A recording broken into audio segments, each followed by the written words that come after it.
Halo semuanya, terima kasih telah mengklik video ini dan selamat menonton. Gimana kabar kalian hari ini? Semoga kabarnya masih baik-baik saja. Diberikan kesehatan, dilancarkan rezekinya, dan dimudahkan segala urusan-urusannya. Oke, jadi pada video kali ini Mimin akan membahas sebuah alur cerita manhwa baru yang berjudul Aku Ingin Menjadi Seorang Penjahat, atau judul aslinya Decided to be a Villain. Komik ini ditulis oleh seorang komikus yang bernama Ferocious Wilbur, yang memiliki genre action, drama, fantasi, school life, dan juga supernatural. Nah, jadi gimana keseruan alur cerita dari manhwa kali ini? Silahkan disimak videonya sampai habis. Namun sebelum masuk ke dalam alur ceritanya, seperti biasa, jangan lupa untuk menyiapkan cemilan ataupun minuman di dekat kalian. Dan kalau semuanya sudah santuy sempurna, yuk langsung saja kita mulai alur ceritanya. Dan seperti biasa, intro.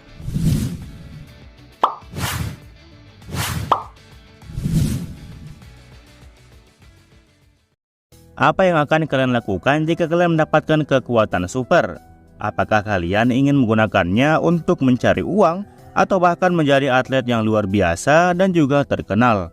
Ataukah mungkin kalian ingin menjadi penjahat? Ya, inilah manhwa yang akan kita bahas sampai mentok pada kesempatan kali ini. Panel cerita diawali dengan memperlihatkan kondisi kereta yang saat ini dalam keadaan penuh. Kereta saat ini rupanya sudah tiba di stasiun Sindorim.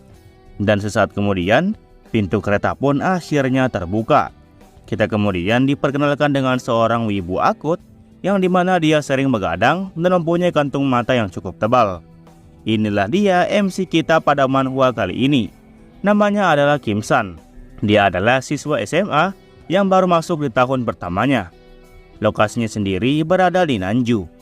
Dia adalah seorang introvert secara alami. Tentu saja itu sudah tergambarkan di wajahnya sendiri. Dan kemarin Kim San mengakui kalau dia telah menjadi seorang manusia super. Awalnya rutinitas harian seperti biasa, pulang pergi sekolah layaknya kegiatan pada umumnya. Hal itu dia lakukan secara berulang-ulang dalam setiap harinya. Kim San juga mengakui kalau dia tidak spesial sama sekali. Hobinya adalah membaca komik Korea seperti kalian ini nih. Nah, di tas yang dia bawa terdapat beberapa buku komik manhwa yang selalu dia baca waktu berada di kelas. Kim San sama sekali tidak tertarik dengan yang namanya pahlawan, melainkan sebaliknya. Kim San malah lebih tertarik kepada penjahat karismatik yang selalu dilawan oleh para pahlawan. Menurut pendapatnya pribadi, karakter antagonis itu merupakan karakter yang sangat keren. Mereka tentu bukanlah orang baik, tetapi menurut dari Kim San, sifat mereka itu wajib dicontoh oleh dirinya. Namun meski begitu, mereka juga tidak selamanya menjadi penjahat. Mereka juga terkadang dapat menjadi seorang pahlawan yang dapat menyelamatkan penduduk yang ada di kota. Kim San kepikiran kalau apabila dia berada di dekat mereka, maka Kim San pasti akan sangat senang. Kim San kemudian mulai tersenyum sendiri dan kembali bertanya kepada dirinya sendiri, mengapa orang yang menyukai penjahat malah dipandang memalukan di hadapan banyak orang. Kim San kemudian merentangkan tangannya tepat saat ia berada di jalan umum. Semua orang yang melihat tindakan anehnya itu tentu saja memilih menjauh dan pergi menghindari Kim San. Kim San tanpa malu sedikit pun menonjolkan ketertarikannya kepada para villain atau para penjahat. Oke, rupanya seminggu yang lalu, sesuatu telah terjadi kepada Kim San dan temannya. Seperti biasa, pada hari itu, mereka berdua melewati jalanan yang selalu mereka lewati setiap harinya. Sambil berjalan, mereka berdua biasanya saling mengobrol perihal hobi masing-masing. Namun di saat mereka berdua sedang sibuk berbicara satu sama lain, mereka berdua kemudian dipanggil oleh para senior yang berasal dari sekolah yang lain. Kim San tentu menjadi bingung dan tidak tahu harus melakukan apa. Senior itu bertanya kalau apakah mereka berdua merupakan seorang siswa baru. Sementara yang lain juga bertanya kalau apakah mereka berdua ingin main sebentar dengan mereka. Ya, mereka ini adalah kelompok preman yang berasal dari sekolah yang berbeda dengan Kim San. Mereka berasal dari sekolah Taeyun. Anggota dari kelompok mereka mempunyai karakter yang menjijikan. Kim San yang ditawari seperti itu oleh mereka langsung tidak berkata apapun dan mereka berdua hanya diam di tempat. Tak lama kemudian, para senior itu pun menghajar Kim San beserta dengan teman yang ikut bersamanya. Para senior tersebut bahkan sampai tega menghajar mereka berdua sampai hampir mati. Dan alasan mengapa mereka melakukan tindakan ini tidak lain dan tidak bukan hanyalah untuk mencari kesenangan belaka. Di saat Kim San merasa kalau dia sudah tidak punya harapan lagi, dia pun mulai mengambil sebuah sampah yang ada di dekatnya dan mulai melemparnya ke salah satu senior preman tersebut. Sampah yang dia lempar ini berupa bola hitam yang nggak tahu itu apaan. Sampah yang dilempar barusan tentu langsung menempel di kening salah satu senior itu. Tindakan dari Kim San itu tentu membuat senior tersebut menjadi semakin marah. Dia bertanya kepada Kim San perihal sampah apa yang dia lemparkan kepadanya barusan tadi. Apakah sampah itu merupakan kotoran anjing? Senior yang telah marah itu pun langsung mengembalikan kotoran tersebut kepada Kim San. Kim San berteriak memohon maaf karena dia tidak bermaksud berbuat seperti itu. Senior itu bilang kalau dia bakal memaafkannya apabila Kim San mau membuka mulutnya. Itu pun kalau Kim San berani untuk memakan kotoran itu. Dan kalau Kim San berani memakan kotoran itu, maka Kim San pun bakal dimaafkan olehnya. Kim San tentu saja langsung syok mendengar hal tersebut. Senior juga menyuruh Kim San untuk jangan memuntahkan sampah itu kalau bila sampah itu sudah masuk ke dalam mulutnya. Dia memaksa Kim San untuk memakan kotoran tersebut. Kim San yang panik mulai meminta kepada senior tersebut untuk menunggu sebentar. Kim San bertanya perihal apa yang senior hendak lakukan kepada dirinya. Dan pada akhirnya, Kim San pun berhasil dicekokin kotoran anjing tersebut. Nah, setelah kejadian itu, Kim San mengakui bahwa dia tidak mengingat apapun setelahnya. Situasi yang menimpa dia saat ini membuat Kim San semakin benci kepada dirinya. Dan karena dia juga merupakan anak yatim piatu. Singkatnya, 7 hari pun telah berlalu. Kim San yang saat ini sedang tertidur akhirnya mulai terbangun. Kim San masih mengingat kejadian itu dan tidak pernah bisa dilupakan buat selamanya. Kim San kemudian mulai membuka kulkasnya dan terkejut saat tidak ada makanan apapun yang ada di kulkas selain Coca-Cola yang telah dia stok sebelum-sebelumnya. Kim San tidak mempunyai pilihan lain selain mengonsumsi cola tersebut. Kim San di sini terus saja kepikiran tentang kejadian 7 hari yang lalu itu. Bagaimana mungkin seseorang dapat memakan sampah itu? Dia nggak tahu bagaimana nantinya jika dia beneran mati karena habis memakannya. Setelah minum cola miliknya, Kim San pun mulai menggenggam kaleng cola tersebut sampai jari setipis-tipisnya. Kim San tidak sadar kalau dia telah menemukan kaleng cola yang terbuat dari bahan logam itu. Dia masih kesal perihal apa yang terjadi kepadanya kemarin. Dan karena Kim San masih merasa haus, dia pun pergi keluar rumah untuk membeli air putih. Dan Kim San pun melempar sampah kaleng cola tadi. Dan kita diperlihatkan bahwa kaleng cola tersebut kini menjadi sangat tipis. Kim San yang berjalan di malam hari nampak tidak mengatakan apapun. Dia masih terdiam dan kembali mengingat-ingat perihal wajah dari preman yang maksanya makan kemarin. Dan karena masih kepikiran juga, Kim San pun kemudian berhenti di tengah jalan dan hendak melupakan kejadian itu. Semakin Kim San memikirkannya, hanya kemarahanlah yang akan dia dapat. Kim San paham kalau tindakan mereka itu sudah sangat kelewatan batas. Kim San kemudian mulai memegang kepalanya sambil menahan rasa malu. Jika saja dirinya mengetahui ilmu bela diri apapun, maka dia pun pasti dapat bertarung dengan mereka. Kim San yang sudah kesal kemudian mulai mengayunkan tangan kanannya ke sebelah kiri dan hendak melepaskan kekesalannya tersebut ke benda yang dia pukul itu. Namun ternyata benda yang dia pukul barusan malah mengeluarkan suara yang sangat keras. Kim San yang panik kemudian mulai melirik ke arah kanan dan bertanya kalau apakah ada sesuatu yang telah rusak. Kim San terkejut saat dia melihat pukulannya barusan. Ternyata pukulan tersebut berhasil membuat tiang listrik menjadi penyok. Dan karena tiang listriknya bergetar dengan sangat kuat, alhasil terjadilah korslet di tiang listrik itu. Dan tiang listrik itu pun kemudian jatuh dan berantakan di tanah. Yang dimana karena perbuatan Kim San barusan, listrik yang terantar ke rumah-rumah pun akhirnya ikut padam juga. Kejadian itu tentu membuat orang-orang menjadi panik karena banyak kegiatan yang mereka lakukan terpaksa dihentikan. Ada yang kalah karena hampir memenangkan game online. Ada juga yang bertanya-tanya perihal siapa yang membuat kebisingan barusan. Mereka bingung perihal apa yang terjadi. Bahkan yang paling parah nih, ada juga orang yang sempat mengira kalau apakah semua ini disebabkan karena gempa bumi. Sementara itu, pekerja kantoran pun juga ikut komplain karena laporan yang dia kerjakan belum tersave di PC-nya. Dan karena kejadian tersebut, orang-orang pun hendak memanggil polisi dan menghubungi nomor darurat yang tersedia di Korea. Kim San yang merasa terancam kepikiran untuk segera kabur dari tempat itu. Kim San yang kabur dari sana tentu masih saja kepikiran kalau perbuatannya barusan pastilah merupakan hal yang mustahil. Dia bertanya kepada dirinya sendiri perihal mengapa dia memiliki kekuatan ini. Dia juga bingung dengan apa yang telah terjadi.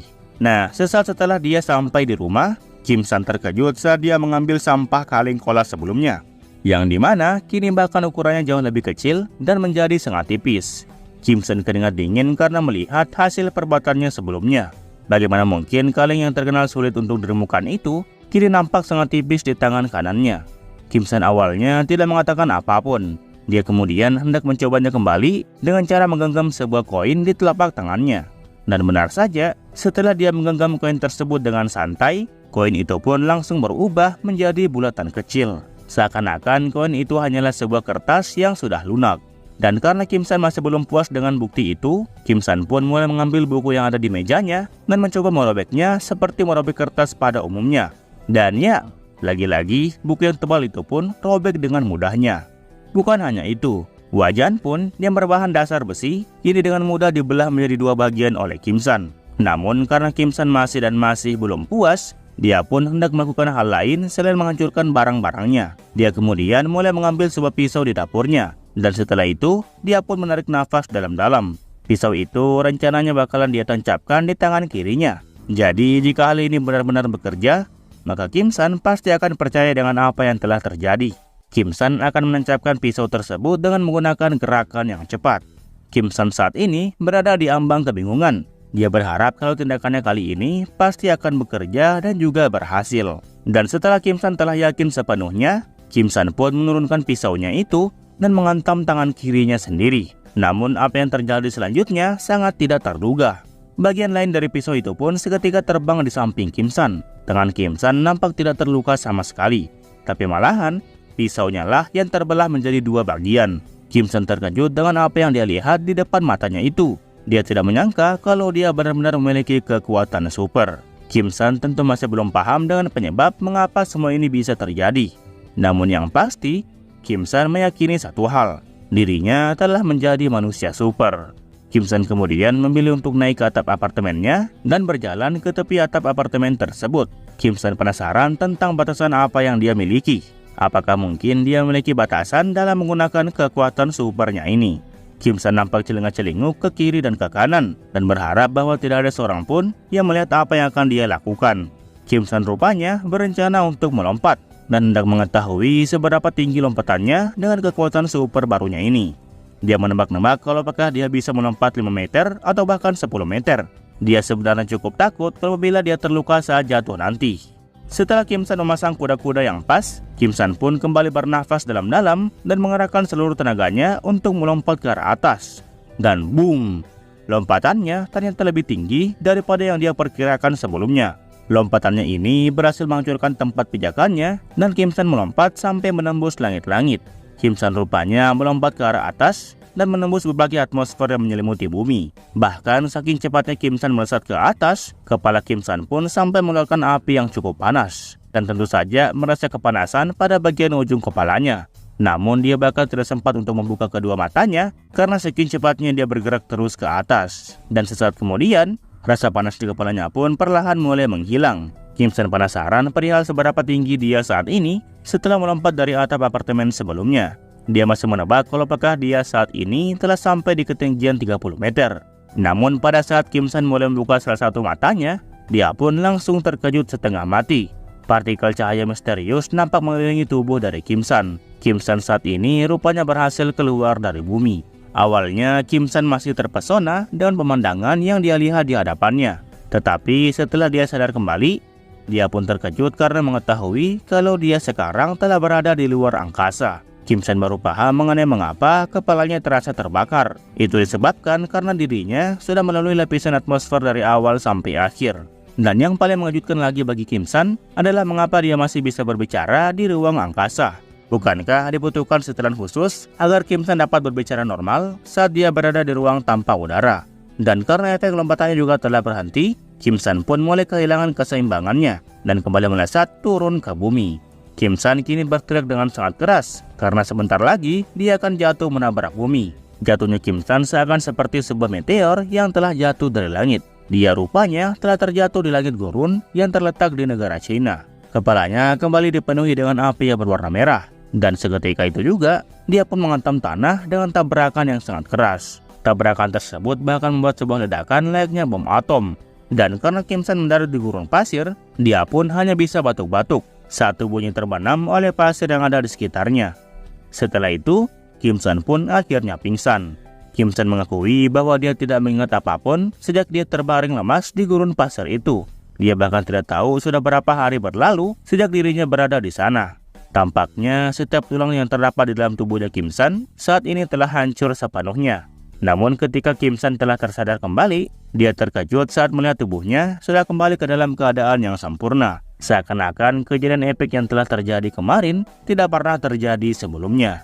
Kim San juga mengakui kalau dia juga bisa kembali ke rumah dengan cukup mudah. Kim San hanya perlu bergerak cepat dan melompat dari gunung ke gunung yang lain.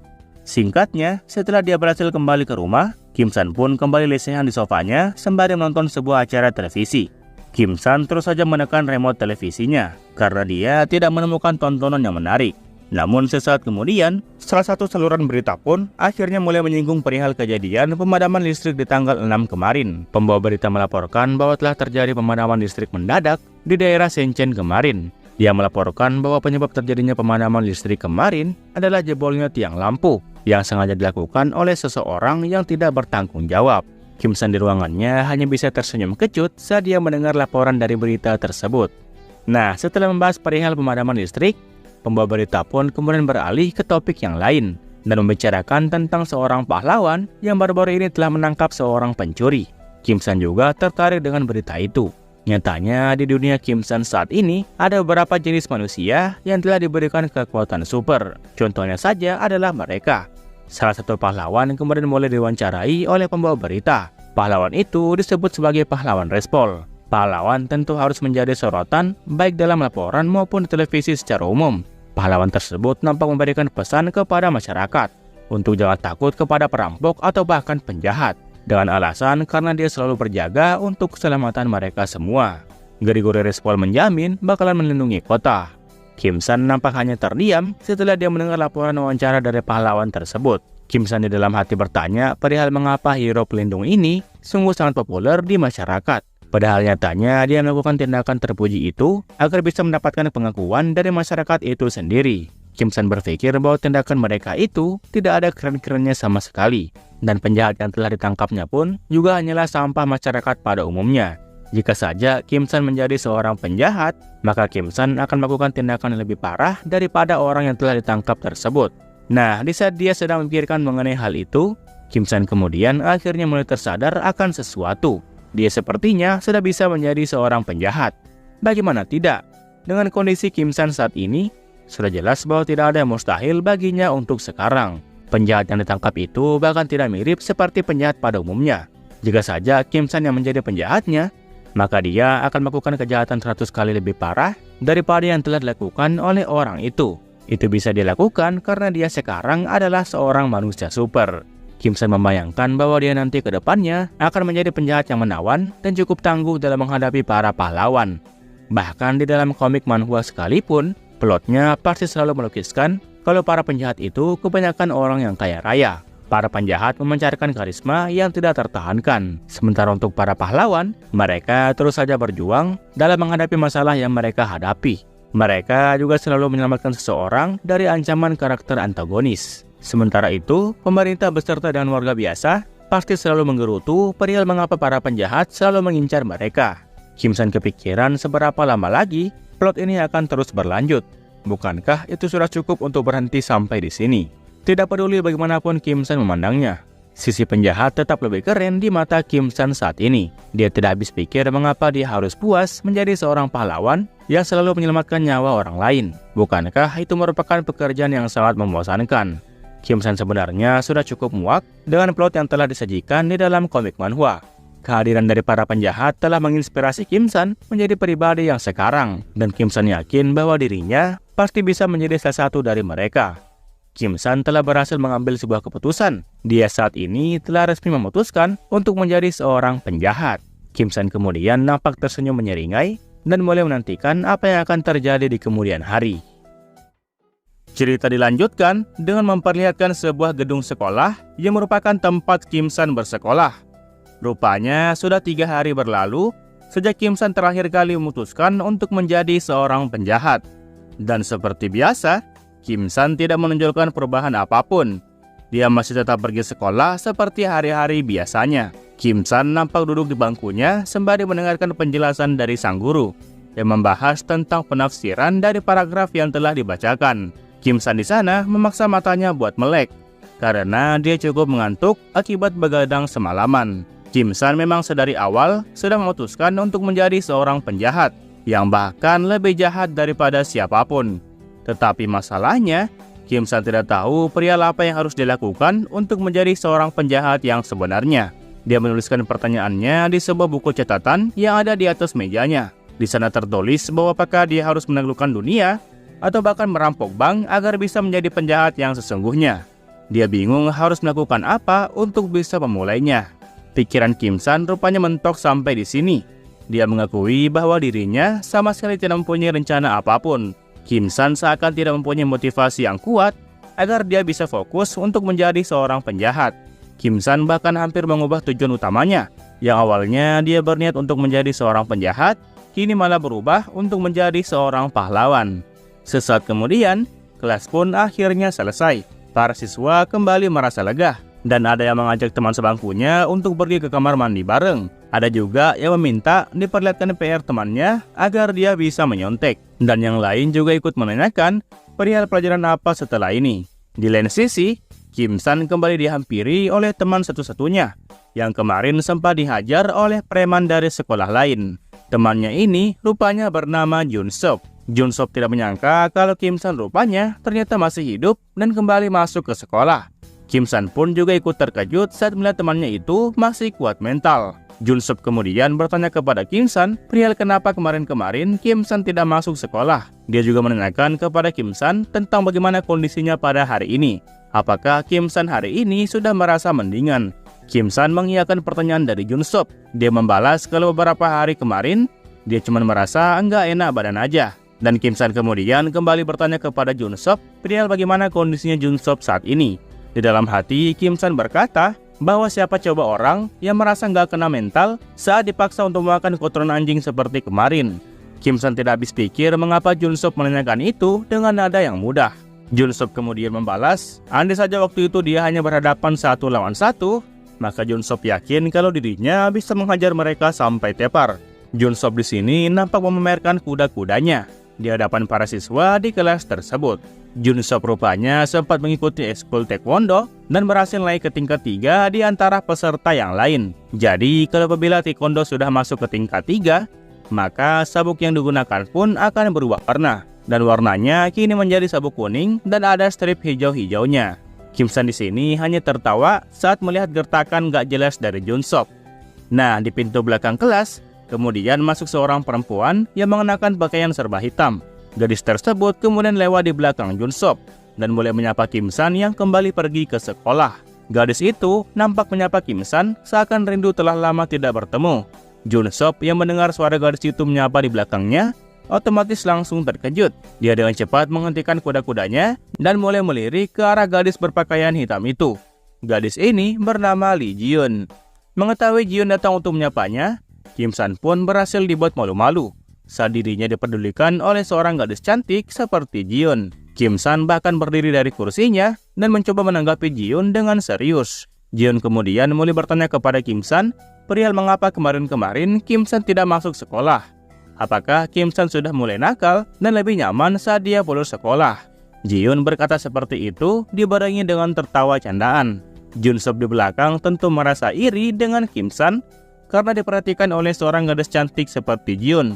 Jun Sop tentu juga mau untuk diperhatiin. Mendengar kalau Jun Sop juga ingin diperhatikan, Jun pun mulai melirik ke arah Jun Sop dan bertanya kepadanya kalau apakah dia cemburu. Apakah Jun Sop juga ingin disapa oleh kakak seorang perempuan cantik seperti dirinya. Jiun kembali tertawa saat berkata seperti itu kepada Jun Sop. Jun Sop yang malu kemudian mulai menolak tawaran dari Jiun dan memintanya untuk menurunkan tangannya dari bahu miliknya. Jiun semakin terhibur saat melihat Jun Sop mengambek seperti seorang anak kecil. Sepertinya Jiun menikmati suasana ini. Kim San kemudian membalas pertanyaan dari Jiun kalau kemarin-kemarin dia sebenarnya cukup sibuk untuk mengerjakan sesuatu. Kim San berkata seperti itu dengan nada yang cukup gugup. Kim San bersyukur karena penampilan Jiun hari ini masih tetap cantik seperti biasanya. Kim San kemudian diberikan pesan oleh Jiun untuk jangan lupa buat pergi sekolah. Karena kakak perempuan ini akan terus mengawasi Kim San kapanpun dan dimanapun itu. Jiun sekali lagi tertawa dan setelah itu dia pun berpamitan kepada Kim San. Setelah Jiun pergi, Jun Sop kemudian ikut tertawa sembari memuji penampilan Jiun yang cantik seperti biasa. Jun Sop cukup senang melihat dia karena dia bahkan tidak terlalu seksi. Jun Sop menanyakan kepada Kim San perihal bagaimana pendapatnya barusan. Jun Sop sebenarnya cukup senang saat Jiun mencoba menggodanya waktu di awal tadi. Kim San di sini malahan balik bertanya kepada Jun Sop, kalau apakah Jiun beneran seperti itu. Kim San mengakui kalau dia tidak mengetahui apapun terkait dengan Jiun. Dan bagi Kim San, dia setuju saja dengan pendapat yang diberikan oleh Jun Sop. Jun Sop sebenarnya sudah mengetahui kalau Kim San menyukai sosok dari Jiun.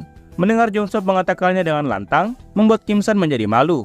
Dia menyuruh Jun Sop untuk tetap diam dan jangan membocorkannya di kelas ini. Nah, di saat mereka berdua sedang asik membahas Jiun, pintu depan kelas kemudian dimasuki oleh senior preman. Dan mereka mulai memukul papan tulis dengan sangat keras, sembari meminta kepada siswa di kelas ini untuk fokus dan mulai memperhatikan mereka. Senior preman ini menyuruh semua bocah ingusan yang ada di kelas itu untuk tetap diam dan jangan banyak bacot. Kata-kata mereka sontak menjadi perhatian oleh para siswa yang awalnya sibuk mengobrol. Pemimpin mereka menegaskan bahwa pada hari ini adalah waktunya bagi mereka untuk mengumpulkan uang. Jadi mereka disuruh untuk cepat menyelesaikan urusan mereka dan bergegas untuk menyiapkan uang saku masing-masing. Dia menegaskan bahwa dia meminta sekitar 500 won dalam setiap minggunya saja. Dia berpikir kalau pemalakan ini sudah cukup murah bagi para siswa. Dan para siswa seharusnya berterima kasih atas kemurahan hati yang telah dia berikan. Ya, inilah dia hari pengumpulan uang. Sebuah surat setoran yang sifatnya wajib, yang ditujukan kepada murid kelas 3 SMA. Kim San bertanya di dalam hatinya, perihal mengapa orang seperti mereka nampak sangat senang berjalan ke sana kemari, sambil berbicara layaknya seorang bajingan. Kim San tentu sangat kesal dengan sikap mereka yang sangat angkuh. Kim San mulai mengkretek jari-jarinya seakan ingin memberikan pelajaran kepada mereka. Tarif setoran per minggunya berjumlah 500 won, jadi apabila dirupiahkan, 500 won itu sama dengan 5.000 rupiah. Nah, jika mereka mengumpulkan 500 won setiap anak di kelas, maka uang yang akan mereka dapatkan sudah dipastikan akan sangat banyak. Sesaat kemudian, saat salah satu senior datang menagih kepada Jun Sop seketika dibuat takut dan meminta kepada preman itu untuk menunggu sebentar. Wajah Jun Sop nampak dipenuhi dengan keringat dingin. Kim San yang melihat sikap Jun Sop yang seperti itu, tentu balik bertanya di dalam hatinya. Bukankah tadi Jun Sop sempat mengatakan kalau apabila dia berhadapan 1 lawan 1 dengan mereka, maka Jun Sop langsung mengajar mereka tanpa ampun. Tetapi apa yang terjadi sekarang?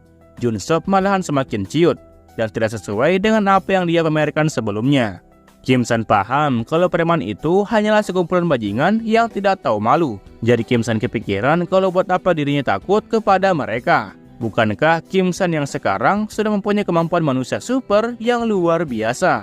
Nah, saat preman itu sudah sampai di depan Jiun, dia kemudian menyuruh Jiun untuk cepat memberikan setoran kepadanya. Semua orang wajib memberikan setoran, termasuk cewek sekalipun. Jiun hanya bisa memberikan uangnya kepada mereka, sembari bertanya kalau apakah pemalakan seperti ini bisa membuat mereka cepat kaya. Preman tersebut tentu mengiyakan pertanyaan dari Jiun. Melihat para preman itu memalak Jiun, membuat Kim San menjadi semakin kesal. Kim San melotot dengan marah kepada para preman tak tahu diri itu. Mereka terus saja berjalan ke belakang dan meminta setoran di setiap bangku anak-anak. Dan setelah mereka sudah sampai di bangkunya Kim San nampak tidak merogoh sakunya dan malah memberikan tatapan kesal sembari menunduk. Jika saja Kim San berani membulatkan tiketnya di saat-saat yang seperti ini, maka para preman sekolah ini akan dibantai habis olehnya. Preman tersebut kemudian mulai menyuruh Kim San untuk secepatnya memberikan setoran kepadanya. Dia juga menyuruh Kim San untuk berhenti bersikap diam seperti itu. Kim San dengan suara yang kecil menyuruh mereka untuk pergi dari hadapannya.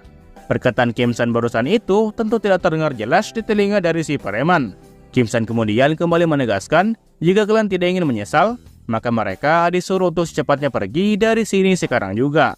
Kedua preman tersebut nampak memasang ekspresi amarah sembari juga kebingungan. Dia kemudian balik bertanya kepada Kim San perihal apa yang Kim San omongin dari tadi. Kim San hanya berbisik-bisik saat dia berbicara. Temannya di belakang pun ikut membenarkan ucapan dari pria di depannya. Mulut Kim San hanya komentar tidak jelas sedari tadi. Preman itu menegaskan kalau apabila Kim San ingin berbicara sesuatu kepadanya, sebaiknya berkata sesuatu yang jelas. karena mereka saat ini sedang sibuk untuk menunggu setoran dari kelas yang lain. Dia penasaran perihal apa yang dari tadi Kim San omongin terhadap mereka berdua. Kim San dengan nyali yang tambah ciut hanya bisa berkata bahwa dia tidak berkata apapun. Kim San pada akhirnya ikut memberikan setoran kepada mereka. Andai saja Kim San bisa melakukannya dengan berani, maka yang terjadi pastilah berkebalikan dari situasi ini. Nah, setelah mereka selesai memalak kelas 3B, mereka pun berniat untuk pindah ke kelas C. Dia menyuruh temannya untuk cepat bergegas sebelum jam pelajaran kembali dimulai. Kim San di belakang nampak digeplak oleh salah satu preman tersebut dan dia menyuruh Kim San untuk melakukan yang benar di lain kali. Kim San sudah menjadi orang yang diawasi olehnya saat ini. Kim San hanya bisa menerima pukulan tersebut dan masih menunduk sembari tidak mengatakan apapun. Setelah mereka telah pergi, Jun Sop pun mulai meneriaki mereka dari arah belakang dan menyebut mereka sebagai bajingan sialan. Setelah itu, Jun Sop pun bertanya kepada Kim San perihal bagaimana kondisinya. Jun Sop tetap saja merasa songong karena dari tadi dia memilih untuk tidak turun tangan. Jika saja Jun Sop beneran 1 lawan 1 dengan mereka, maka rendahan seperti mereka sudah hancur seperti bubur dari tadi. Jun Sop mengucapkan selamat tinggal kepada mereka, yaitu para preman, dan sampai jumpa lagi setelah hari kelulusan. Kim San yang kembali melihat tindakan Jun Sop yang seperti itu, mulai kepikiran kalau kebodohan dari anak ini tidak pernah berubah. Seharusnya Jun Sop mengatakan hal itu sedari awal, saat dia dipalak di depan matanya sebelumnya. Singkatnya, pelajaran pun kini telah berakhir. Kim San akhirnya bisa pulang setelah memasuki pukul 4 sore. Rupanya dia yang berubah menjadi seorang manusia super tidak serta-merta dapat mengubah jiwa dan juga perasaannya. Kim San yang pada dasarnya hanyalah seorang pengecut tentu tidak akan berubah hanya dalam sekejap. Kim San kemudian hendak mencoba mengetes kekuatannya kembali, kalau apakah kekuatan ini masih ada di dalam tubuhnya atau tidak. Kim San mulai mengambil sebuah batu kecil yang terdapat di sampingnya, dan setelah itu dia pun menggenggamnya dengan santai.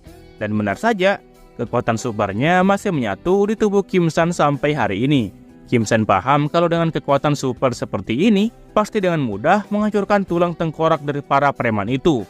Namun karena mental Kim San yang bermasalah, jadinya kekuatan ini pun menjadi mubazir. Hanya karena dia diintimidasi oleh mereka saja, Kim San sudah ketakutan setengah mati. Dan kalau situasinya sudah seperti ini terus, maka bagaimana dengan tujuan Kim San pada awalnya, yang ingin menjadi seorang penjahat? Kim San sepertinya bakal sulit untuk merealisasikan rencana itu buat kedepannya. Dia sebenarnya tidak masalah kalau apabila dia tidak jadi untuk berubah menjadi seorang penjahat. Namun meskipun begitu, Kim San berharap bahwa suatu hari nanti dia bisa menjadi seperti mereka. Kim San berpikir kalau apakah dia bisa memulai rencana ini dengan cara memalak orang lain juga. Dia tertawa saat memikirkan hal itu. Iya, mengumpulkan uang. Saat Kim San terus memikirkan perihal mengumpulkan uang, dia pun akhirnya mendapatkan sebuah inspirasi, dan dia pun memutuskan untuk memulainya dengan rencana tersebut. Dia kemudian berdiri dari bangkunya dan mulai tersenyum dengan lebar. Iya, dirinya hanya perlu merampas uang dari orang-orang yang ada di sekitarnya. Kim San berpikir kalau dia beneran orang yang jenius. Tetapi kalau dia memilih untuk merampas milik orang yang berada di sekitarnya, Kim San tetap merasa sedikit bersalah apabila orang tersebut tidak salah apa-apa kepada dirinya. Dia berpikir kalau apakah ada cara yang lain yang bisa dia gunakan agar Kim San tetap bisa merampas uang tanpa harus menyakiti hati nuraninya sendiri. Kim San kemudian menemukan sebuah ide baru, yaitu dia kepikiran untuk merampas uang dari para bajingan jalanan. Lagian uang yang mereka dapatkan itu pasti juga berasal dari rampasan terhadap orang lain, atau mungkin saja itu adalah uang mereka sendiri. Ya apapun itu, Kim San sudah mengumpulkan tekadnya untuk pergi memalak para bajingan itu sebentar malam. Nah, pada malam harinya, Kim San di rumahnya nampak telah membeli sebuah kain hitam dan mulai memotongnya dengan menggunakan sebuah gunting. Kim San nampak cukup serius dengan apa yang dia kerjakan. Kim San rupanya membuat sebuah topeng yang tampilannya seperti yang dimiliki oleh para pahlawan. Dan setelah dia memasukkan tali di lubang topeng tersebut, akhirnya topengnya pun selesai terbentuk. Kim San yang mencoba untuk memakainya nampak bersemangat karena dia terlihat lebih keren. Dia berpikir kalau dengan tampilan barunya ini, dia benar-benar sudah terlihat seperti para penjahat. Dia memuji dirinya sendiri karena telah berusaha keras selama ini. Dan Kim San mengakui kalau dirinya sangat mengagumkan. Kim San rupanya sangat menyukai topeng barunya ini. Topeng ini bahkan dia berikan sebuah nama yang disebut dengan Mark I. Dia berharap bisa melakukan yang terbaik bersama dengan topeng barunya ini.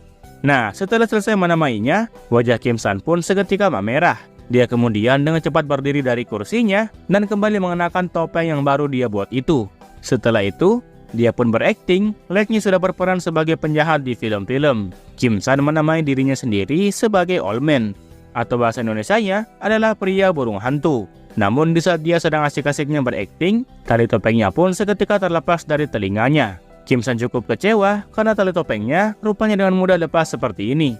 Ya lagi pula, topeng ini masih merupakan hasil latihannya.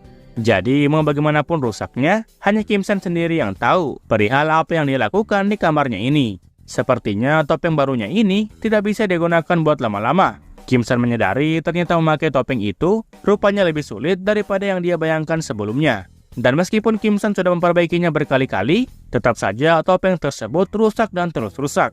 Jadi kalau apabila dia beraksi di lapangan dengan topeng ini, maka dia sewaktu-waktu harus membalikan badannya terlebih dahulu dan memperbaiki topengnya agar bisa terlihat seimbang. Dan karena Kim San ingin menghindari hal tersebut, jadi pada akhirnya Kim San pun akhirnya memutuskan untuk menggunakan masker hitam yang biasa. Kim San mengakui kalau ini bahkan lebih baik dan bahkan lebih nyaman daripada menggunakan sebuah topeng. Kim San teringat pada masa-masa itu, pada saat semua orang menggunakan sebuah masker, yang memang sudah menjadi hal yang wajib bagi mereka semua. Rupanya latar waktu di manhwa ini setelah corona di dunia nyata telah berakhir. Kim San kemudian pergi berkeliling di sekitaran SMA Doyong setiap malamnya. Tapi nampaknya bajingan jalanan yang Kim San harapkan bakal banyak, rupanya lebih sedikit daripada yang dia duga. Dan terkadang saat Kim San sudah bertemu dengan salah satu dari mereka, Kim San awalnya menyebut mereka sebagai target yang sempurna. Itu bisa dilihat dari siluetnya saja, dan juga posisinya duduk di tengah jalan. Maka dengan itu, sudah dapat dipastikan kalau mereka adalah berandalan yang asli. Kim San kemudian mulai meneriaki mereka dan hendak menarik perhatian kepadanya. Mereka yang diteriakin tersebut tentu langsung menyahut dan bertanya ada perlu apa Kim San berteriak seperti itu kepada mereka. Mereka tentu memberikan tatapan melotot dan memasang wajah seram kepada Kim San. Kim San yang dipelototi seperti itu oleh mereka akhirnya memilih untuk pergi sendiri dari hadapan mereka. Preman tersebut seketika kebingungan perihal apa maksud bocah itu sebenarnya. Dia datang-datang hanya untuk berteriak kepada mereka tanpa ada alasan yang jelas. Kim San rupanya masih takut saat melihat ekspresi seram dari mereka.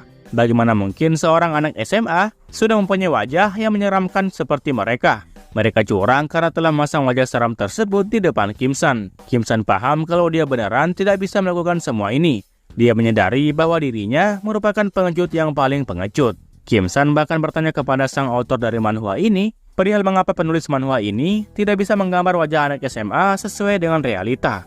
Singkatnya, sudah 2 mingguan berlalu semenjak Kim San memutuskan untuk berkeliaran di gang-gang setiap malamnya. Kim San selama 2 minggu ini rupanya belum memperoleh hasil yang selama ini dia inginkan. Tetapi di lain sisi, dia rupanya cukup merasa bangga karena di saat dirinya telah berkeliaran di sekitar sini, seolah-olah dia sudah menjadi bagian dari para penjahat jalanan itu. Kim San mengakui kalau dirinya yang sekarang sudah mulai terbiasa dengan raut wajah menyeramkan dari mereka. Namun entah kenapa, dirinya masih merasa takut untuk berhadapan dan bahkan berbicara langsung dengan mereka. Kim San kepikiran kalau apakah tidak ada orang yang cocok buat dia jadikan target untuk melakukan tindak kejahatan. Sesaat kemudian, Kim San pun melihat ada 2 orang remaja yang mengenakan sebuah seragam sekolah yang berwarna coklat. 2 remaja itu dapat dipastikan merupakan anak SMA dari sekolah Doyong. Kim San berpikir kalau mereka berdua sepertinya merupakan target yang mudah. Kim San sebelum melakukan tindakannya, dia terlebih dahulu mengambil sebuah cermin. Dia kemudian memperhatikan penampilannya dari berbagai sisi. Kim San di kesan pertamanya harus menunjukkan kesan karismatik yang luar biasa. Kim San mencoba untuk meyakinkan dirinya bahwa dirinya pasti bisa melakukan hal ini. Nah, setelah semua persiapannya sudah siap, Kim San pun mulai berjalan menghampiri mereka berdua. Dan Kim San berteriak agar perhatian mereka tertuju kepada Kim San. Mereka berdua awalnya membicarakan tentang Cheong Jong-soo yang berasal dari SMA Yongsan. Mungkin saja nama karakter ini akan muncul di chapter selanjutnya. Nah, melihat Kim San yang berdiri di depannya, membuat salah satu dari mereka berdua kemudian mulai mengoceh kalau ada bocah ingusan yang berani memotong pembicaraan mereka. Kim San dengan tangan yang gemetaran kemudian berkata kepada mereka berdua bahwa mereka berdua memanglah target yang empuk buat dipalak. Kim San meminta mereka berdua untuk menyerahkan uang saku yang mereka miliki.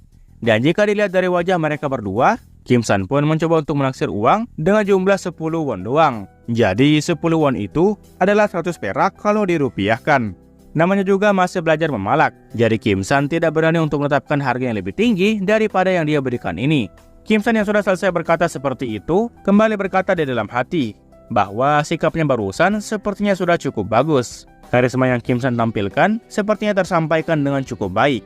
Dan untuk percobaan pertama, Kim San memilih untuk menetapkan harga sekitar 10 won saja.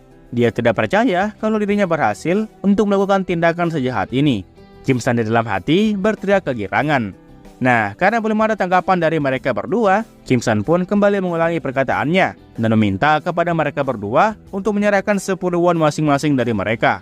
Rupanya reaksi yang diharapkan Kim San sebelumnya ternyata berbanding terbalik dengan realita. Mereka berdua malah lebih cocok menjadi preman daripada Kim San sendiri.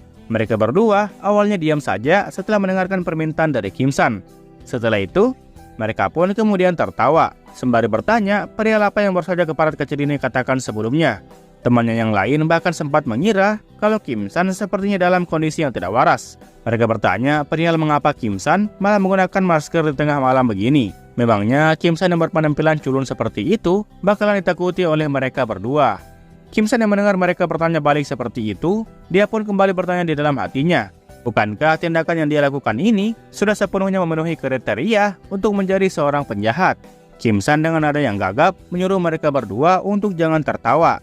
Melihat Kim San yang ketakutan sendiri, membuat salah satu dari mereka menjadi senang. Dia kemudian meminta kepada Kim San untuk datang kemari untuk menghilangkan rasa bosan dari mereka. Sementara yang satunya, dia malah bertanya balik kepada Kim San perihal seberapa banyak uang yang ada di sakunya saat ini. Kim San yang awalnya niat memalak, malah dia dipalak balik.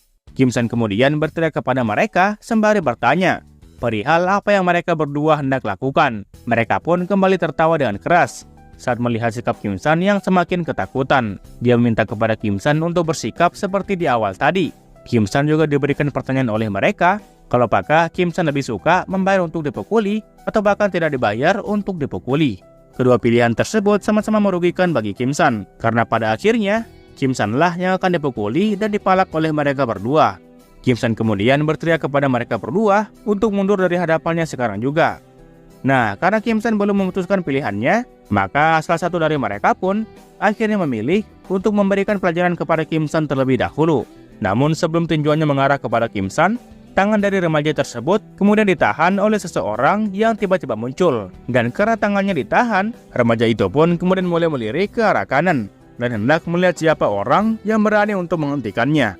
Orang tersebut nampak tersenyum sembari berkata bahwa dia sebenarnya tidak ingin terlibat dengan perkelahian antar anak-anak, karena biasanya ada petugas khusus yang memang bertanggung jawab dalam mengatasi kenakalan remaja. Kim San yang sudah siap menutupi kepalanya, kemudian dia dibuat terkejut dan dia mempertanyakan siapa orang yang telah datang membantunya itu. Rupanya dia adalah seorang pahlawan yang kemarin sempat ditonton oleh Kim San di televisi. Dia adalah Gregory Respol yang terkenal melindungi masyarakat dari para penjahat maupun pencuri. Pahlawan tersebut kemudian menjelaskan kalau dia sebenarnya tidak bisa mengabaikan tugasnya saat ini. Jadi untuk kali ini saja, pahlawan Gregory Respol akan menyelesaikan masalah mereka bertiga. Setelah kedatangan pahlawan Gregory Respol, pahlawan itu pun menyuruh dua anak remaja sebelumnya untuk segera pulang ke rumah masing-masing. Pahlawan Respol tidak berniat untuk menambah masalah apabila mereka berdua tidak bertingkah macam-macam di hadapannya. Salah satu remaja tersebut seketika nampak terkejut saat mengetahui kalau yang datang itu merupakan pahlawan Gregory Respol. Remaja berambut kuning juga membenarkan kalau yang datang itu merupakan seorang pahlawan. Soalnya Gregory Respol ini selalu disebutkan di saluran televisi. Dia paham kalau situasinya saat ini sedang gawat. Maka dari itu, remaja berambut kuning itu pun mengajak temannya untuk segera lari dari tempat ini. Namun di saat si remaja berambut kuning sedang ketakutan, si remaja berambut merah malah menjadi kesal atas kedatangan pahlawan ke tempat ini. Apalagi pahlawan tersebut menghentikan tinjuan yang akan dia lancarkan kepada Kim San. Dia bertanya sembari berteriak kalau memangnya pahlawan itu bisa melakukan segalanya. Pahlawan juga hanyalah seorang manusia biasa. Si remaja berambut merah seketika itu juga mulai mengeluarkan sebuah pisau dari sakunya. Dan pisau itu dia todongkan kepada pahlawan Gregory Respol. Di lain sisi, Kim San pun juga nampak ikut terkejut saat mengetahui kalau pahlawan beneran datang untuk menyelamatkannya. Apalagi yang datang ini adalah pahlawan Respol yang sering dia lihat di saluran berita. Melihat si remaja berambut merah menodongkan pisau kepadanya, pahlawan Respol kemudian mulai berakting takut dan mulai menyebut kalau anak sekolah zaman sekarang sungguh sangatlah menakutkan. Mengeluarkan sebuah pisau merupakan tindakan yang berani. Mendengar pahlawan Respol menyindirnya, si remaja berambut merah itu pun kembali menegaskan kalau dia sekarang tidak lagi bercanda. Remaja berambut merah itu kembali bertanya kepada pahlawan Respol, kalau apakah si pahlawan berpikir bahwa dirinya saat ini tidak berani untuk menusuk dia sekarang juga. Dia kemudian mulai berlari ke arah pahlawan Respol, sembari menyuruhnya untuk berhenti berlagak sok di hadapannya. Pahlawan Respol yang melihat pisau yang dia bawa itu dalam jarak yang dekat, akhirnya mulai menyadari kalau pisau itu ternyata merupakan pisau yang asli. Nah, pada saat pisaunya telah berada tepat di depan pahlawan Respol, pahlawan Respol kemudian menaikkan jarinya dan menahan pisau tersebut hanya dengan menggunakan jari telunjuknya.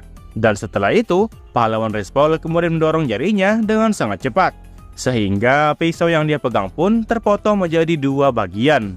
Kejadian tersebut sontak membuat si remaja berambut merah menjadi terkejut. Pahlawan Respol tidak menyangka kalau remaja yang satu ini beneran berniat untuk menusuknya. Sementara itu, si remaja berambut merah tersebut nampak kebingungan perihal apa yang telah terjadi.